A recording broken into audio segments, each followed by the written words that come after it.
Imagine waking up to feed your animals and finding a luxury SUV parked across your only exit. Again, not by accident but by design, from a woman who thinks cattle are a crime against curb appeal. She thought her Rolls-Royce made her untouchable. Right up until they're not. What happened next wasn't planned. But let's just say that car won't be blocking anyone ever again. Stick around, because when someone plays HOA games in the wrong backyard, they'd better be ready for what comes next.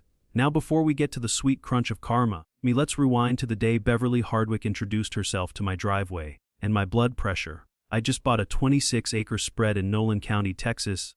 After 2 decades of working in construction and eating gas station sandwiches, my dream was simple cattle, coffee, and not having to ask permission to paint my mailbox. So you can imagine my confusion when I stepped out one morning to find a Rolls-Royce Cullinan parked diagonally across my gate like it was auditioning for HOA Top Gun. Out stepped Beverly, pearls at sunrise, heels in gravel, and that Botox smooth smile that says, "I'm rich, I'm bored, and I've chosen violence." She waved like we were neighbors at a church picnic. Oh my word. "I just got sewer lost!" she chirped, clutching her coffee like it doubled as a compass. Now listen, I've been lost before. I once used GPS to find a diner and ended up in a drainage canal. But lost folks don't squint at your livestock like they're zoning violations. They don't ask how many cows you own, what your dump truck hauls, or if your hay is chemically aesthetic. I said, "Mom, I've got animals waiting on feed," and she nodded like I just told her my hobby was whittling spoons. She left 45 minutes later. My cows were pissed. Marvin the goat headbutted a fence post in protest. That afternoon, Miss Geraldine from 2 plots down brought over a bundt cake and enough gossip to qualify as a debriefing. That was Beverly Hardwick, she said, already crossing herself like we'd summoned a demon. New HOA president over at Sunset Heights. Used to own a ranch. Burned it down herself, blamed the neighbor. Lost everything, then married into money and came back with a vengeance and a wine budget. Apparently, Beverly's therapy involved micromanaging fences, flora, and anyone within mooing distance. Geraldine said she's run off 2 families already. One had wind chimes. The other had a mailbox that wasn't beige enough. And that's when it hit me: Beverly wasn't lost. Beverly was scouting. This wasn't a driveway mishap, it was a territorial HOA flyover. She'd parked herself like royalty at the edge of my freedom, sniffing the air for violations and future lawsuits. And the worst part, she didn't know I wasn't just some lonely guy with cows and a rusty truck. I was raised by welders and women who don't flinch at bull snakes. Beverly thought she'd picked a pushover. She came with a smile. A story and 300 Zalhosen worth of delusion. I had 30 cattle, 1 goat, and a whole lot of patience until I didn't. You ever had someone accidentally block your driveway 47 times in a row? Stick around. This ain't even the bad part. I thought maybe Beverly had scratched her itch and moved on. Satisfied her curiosity, waved her HOA wand, and decided to terrorize a trampoline next. But no. Day 2. 600 a.m. sharp, there she was again, parked in the exact same spot like she paid rent on my gravel. Only this time she didn't bother pretending to be lost. No, this time she had a lawn chair, a jumbo thermos, and the air of someone who was both retired and emotionally unemployed. I walked up to her car, my boots still dusty from feed duty, and said, "Malum, can I help you?" She rolled down the window slow like it was a dramatic reveal and replied, "Oh, I'm just enjoying the morning mist. It's so rustic out here." Rustic. That was her word for livestock stink and unpaved roads. I tried to explain, again, that I needed to move my truck, that the cattle were waiting, that this wasn't a scenic overlook, it was a working ranch. But she just sipped from a thermos the size of a fire extinguisher and said, "Animals are resilient. A little delay builds character. Ma'am, they're cows, not philosophy majors." She sat there, flipping through a fashion magazine and humming to herself while Marvin the goat bleated like he was narrating a horror movie. My cattle paced the fence like Wall Street traders watching a stock crash. And I was about 5 decaf moments away from calling a priest. At 9 Hosen am, after 3 hours of this HOA hostage situation, I knocked again. She didn't even flinch. "Still waiting for a friend," she said, like this was a Wendy's parking lot and not the gate to someone's livelihood. Her sunglasses sparkled like judgment. "Shouldn't be long. Lady, if you were waiting for Godot, he'd have shown up by now." And the worst part, she was comfortable, like this was her new morning routine. I realized then this wasn't a misunderstanding. This was warfare, psychological, strategic. Chue certified. By day 3 she brought a yoga mat, I'm not joking. A yoga mat. She unrolled it like she was prepping for a suburban seance, crossed her legs, and closed her eyes like peace could somehow be summoned through smirking. "What are you doing?" I asked, barely keeping my voice polite. She didn't open her eyes, me. Just raised one hand in a peace sign and whispered, meditating for environmental harmony. Environmental harmony. My cattle hadn't eaten me. Marvin had staged a solo protest by sitting in front of the truck and refusing to move. The only thing meditating was my self-control. Then came the kicker. As I tried to sneak around her car with a bale of hay on a dolly, she snapped a photo and said, "I'll need that for our records." Whose records? Unless she'd merged with Homeland Security. Me, I had no idea what records she was talking about. But that's when it clicked. This wasn't just personal. This was strategic. She was documenting, plotting, me. Building a case wrapped in lats and passive aggression. And me. I was late, I was ticked. Me, and I was starting to learn that Beverly wasn't just here to block traffic. She was here to block my life. You can't reason with someone who thinks your livestock are violating visual tranquility zones, and your truck is a rolling aesthetic crisis. She brought a fold-out chair and said she was meditating, me. But I've never seen a Buddhist with Botox and a clipboard. You think this is petty? Wait till she brings backup. I should have known she wouldn't fight alone forever. Day 4, me. Beverly returned with what can only be described as the suburban sorority of sanctimony. 3 women in identical yoga pants, oversized sunglasses, me, and matching folding chairs from the judgmental beige aisle at Target. They set up across my gate like they were tailgating for a wine tasting. Me, one held a sign that read, "Clean air for clean living." Another, "Protect our children from agricultural hazards." I leaned on my fence and whispered, "Mom, this is a cow pasture." Me, not Chernobyl. They called it a community watch, but it looked more like a gossip convention with filtered water and weaponized niceties. At one point, a toddler on a tricycle rode by me, and one of them gasped like he'd just biked through a war crime. "The odor," she cried, fanning herself like she'd been slapped by humidity. Beverly, of course, me, smiled like a Bond villain on HOA payroll and said, "We're just trying to keep the neighborhood safe. You understand. Ma'am, I shovel manure for a living. I define neighborhood safety." By midweek, they'd turned my gravel road into a full-blown HOA festival. One morning I found a table with brochures titled, "The Hidden Dangers of Unregulated Ranching." I opened one. Page 2 said cows attract fly-borne diseases and wild predators. Page 3 suggested dump trucks were noise pollution death traps. Page 4 was just a watercolor sketch of my goat Marvin, me, labeled unregistered livestock. I couldn't decide if I should be offended or flattered. Marvin was deeply unbothered. He tried to eat the pamphlet. The tipping point came Friday, me, when a woman I'd never met knocked on my door holding a clipboard and a forced smile. "Just collecting support for the neighborhood," she said. I looked at the top of the petition. "Declaration of nuisance. Thomas Ranch must go. Must go?" Like I was a rusty lawn ornament they'd voted to ban. Beverly stood behind her in the road, me, arms folded like she was posing for a courtroom oil painting. "This isn't personal," she said, loud enough for the neighbors to hear. "It's about protecting property values." "Ma'am, me, you parked across my driveway 4 times while wearing pearls and blasting classical music. This is the HOA Olympics of personal. Never underestimate the power of bored rich people with matching fonts, coordinated lawn chair, and a group text named HOA Enforcers. They brought signs that said, "Protect our air." I should have made one that said, "Protect me from Beverly's perfume." But the scariest part, me, they weren't done yet. By the time Monday hit, my ranch felt less like a home and more like a hostage situation sponsored by a wine club. The folding chair militia was back, me, complete with kale chips and moral superiority. This time they'd added umbrellas and a Bluetooth speaker playing light jazz, as if Kenny G could soften the blow of being blocked from feeding livestock. I tried to ignore them, focus on the animals, and pray no one brought a PowerPoint. But that's when I noticed something wrong with Bessie, one of my oldest, gentlest cows. She was in labor, and not the good kind. The slow-breathing, wide-eyed kind. The kind where every second counts and none were on my side. I ran to my truck, heart pounding like a bass drum at a high school pep rally, me only to find, of course, Beverly's Rolls-Royce right on cue. Not just blocking the gate, but parked diagonally like she was trying to hit all 4 tires with maximum spite. I sprinted to her window. "Bessie's in distress," I said, out of breath. "I need to get her to the vet now."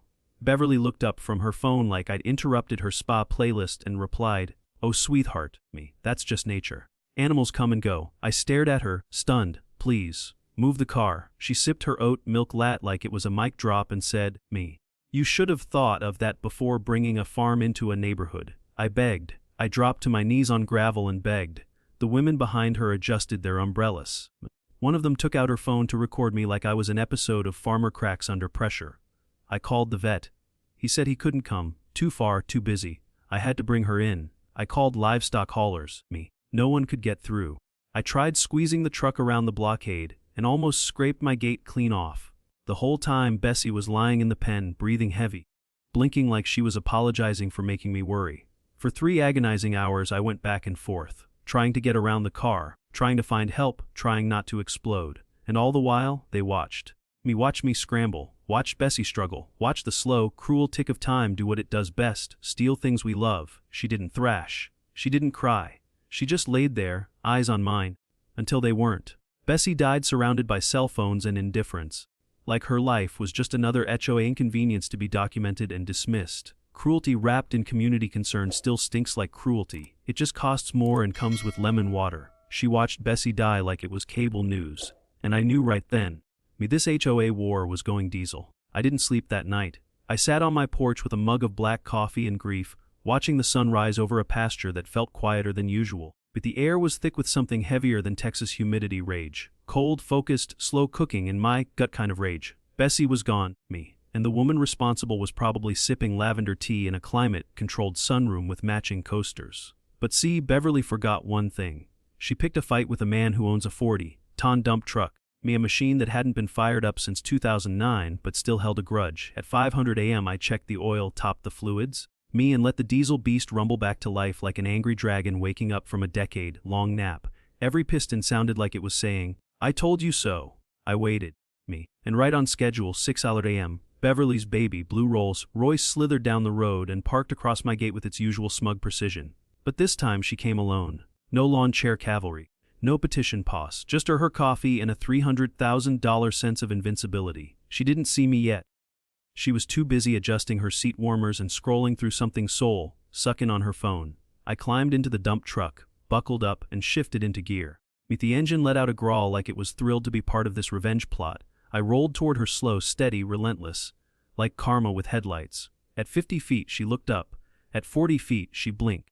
At 30 feet, she dropped her phone. At 20 feet, she stood up in the car with both hands flailing.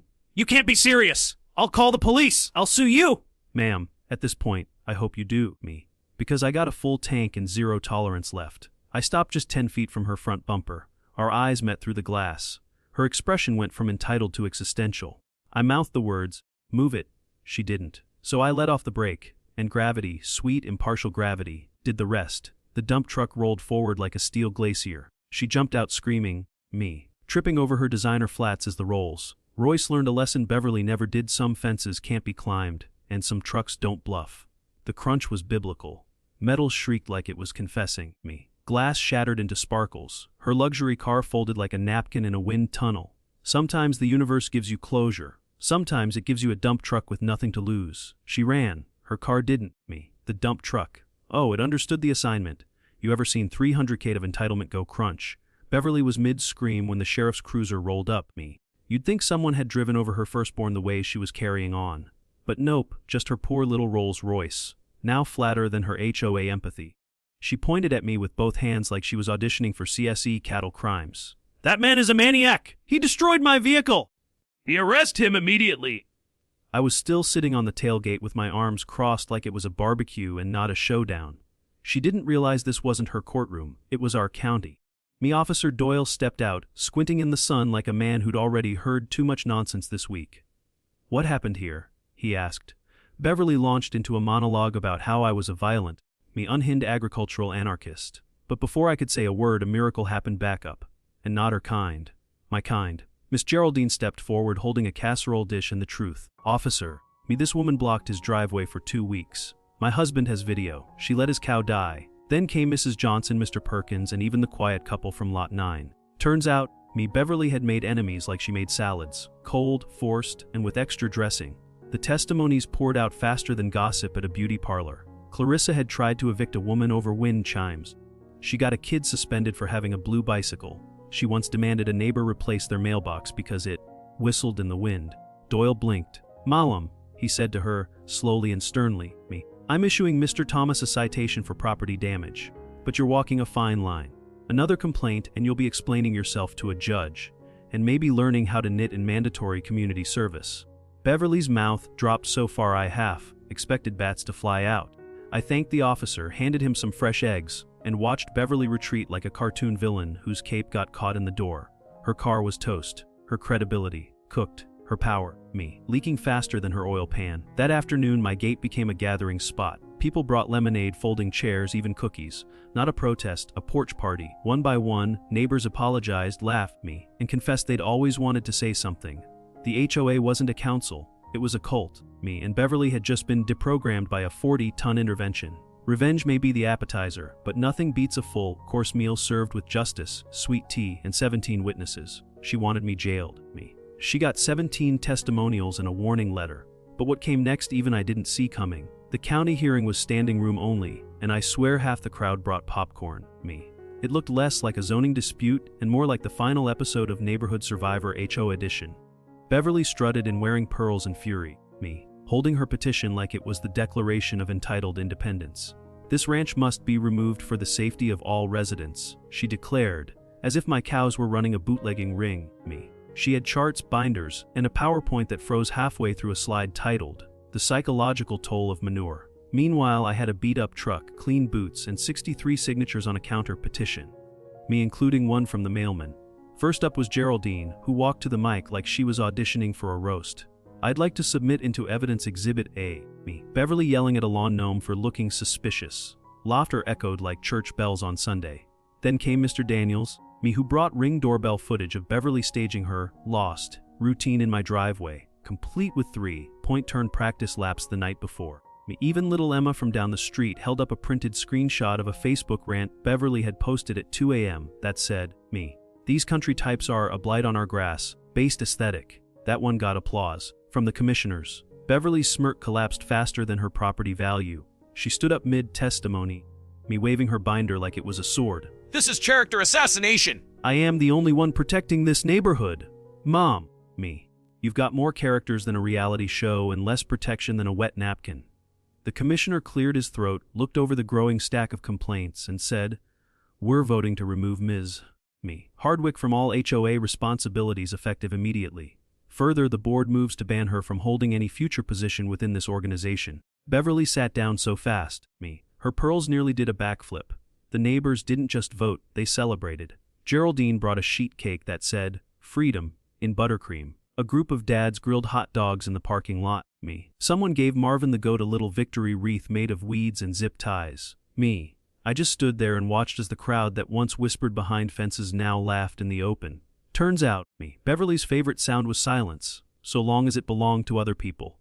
But when that silence aimed back at her, it hit harder than any dump truck. When the truth finally speaks, me, even the loudest tyrant sounds like static. Her petition had 43 signatures. Our counter petition had 63 and a cake. But her final surprise was still parked in my barn, me. 3 weeks after her petition flopped like a soggy flyer, Beverly Hardwick vanished from the neighborhood like a bad smell after the wind changes.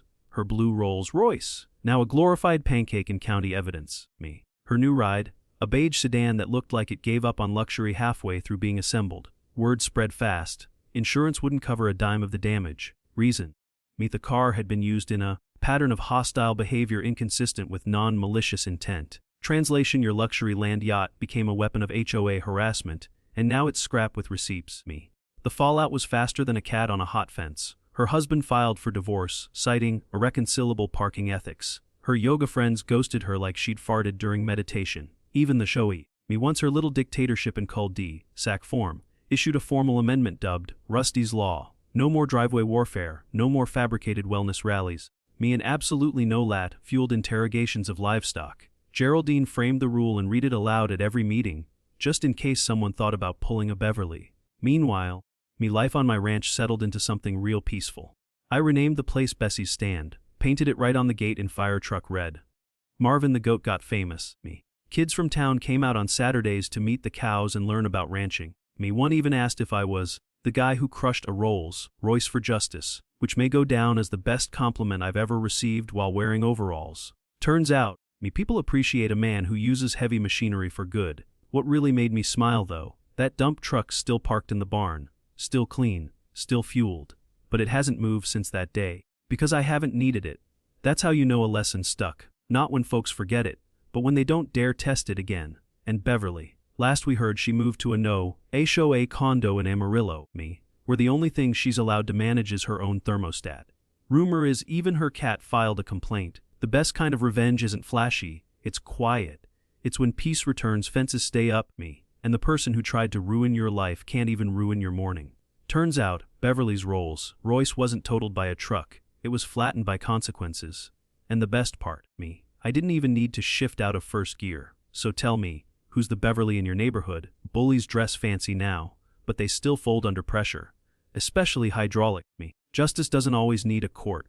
Sometimes it just needs community, courage, and a fully fueled dump truck. So if you've ever been talked down to, boxed in, or bullied by someone who thinks the rules don't apply to them, remember this story. Remember Bessie. Remember the dump truck. And most of all, remember that justice, when it finally rolls in, doesn't have to honk. It just shows up steady and doesn't stop. If this story gave you a laugh, a lesson, or just the satisfaction of seeing karma wear steel-toed boots, go ahead and hit that like button. Tell us in the comments, who's the Beverly in your neighborhood? And if you believe stories like this should keep rolling, subscribe so you never miss the next tale of stand-up justice, small-town grit, and poetic payback. Because around here, justice doesn't always ride a gavel. Sometimes it drives a dump truck.